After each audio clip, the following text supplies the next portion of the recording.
আসসালামু আলাইকুম, সবাই কেমন আছেন? আশা করি অনেক ভালো আছেন।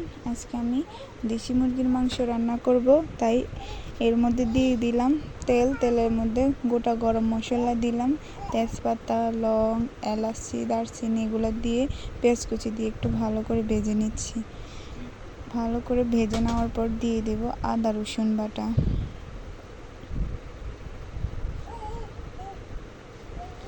এদিকে আমি আদা রসুন বাটাটা দিয়ে দিচ্ছি। দেখেন, এদিকে আদা রসুন বাটা দিয়েও কিছুক্ষণ আমি নাড়বো, নেড়ে ছেড়ে ভালো করে পেঁয়াজের সাথে এগুলো মিশিয়ে নেব। এই দেখেন, বারবার আগুনটাও নেভে যাচ্ছে। আমি তো মাটির চুলায় রান্না করি, তাই আর বেশিরভাগ পাতা দিয়ে রান্না করা হয়, এই জন্য আপনার সাথে ভিডিও করতে আমার একটু সমস্যা হয়ে যায়। এদিকে আমি দিয়ে দিচ্ছি জিরার গুঁড়া, মরিচের গুঁড়া, তারপরে হলুদের গুঁড়াও দিয়ে দিচ্ছি। তারপর দিয়ে দিলাম লবণ দিয়ে এগুলো ভালো করে একদম কষিয়ে নেব, নেড়ে ছেড়ে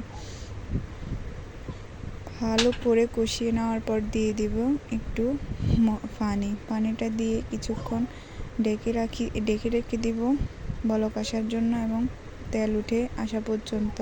তেল উঠে আসা ভাব হলে এই দেখেন, আমি আমার দেশি মুরগির মাংসগুলো এখন দিয়ে দিব ওই কষানো মশলার ভেতরে দিয়ে আমি ভালো করে একটি খুন্তি দিয়ে ভালো করে নেড়ে দিচ্ছি, যেন মাংসের গায়ে মশলাটুকু ভালো করে মিশে যায়। এরপর কিছুক্ষণ রেখে দিচ্ছি। এদিকে ঢেকে দিয়ে ঢাকনাটা তুলে দেখলাম যে মশলার কালারটা একদম মুরগির মাংসের গায়ে লেগে গেছে।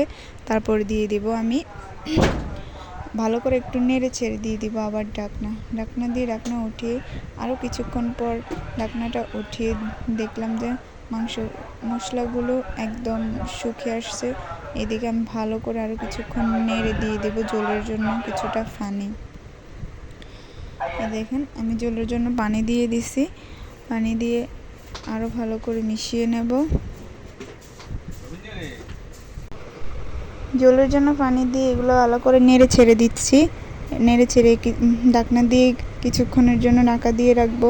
তারপর বলক উঠে আসার পরে আমি দিয়ে দিব আলুগুলা।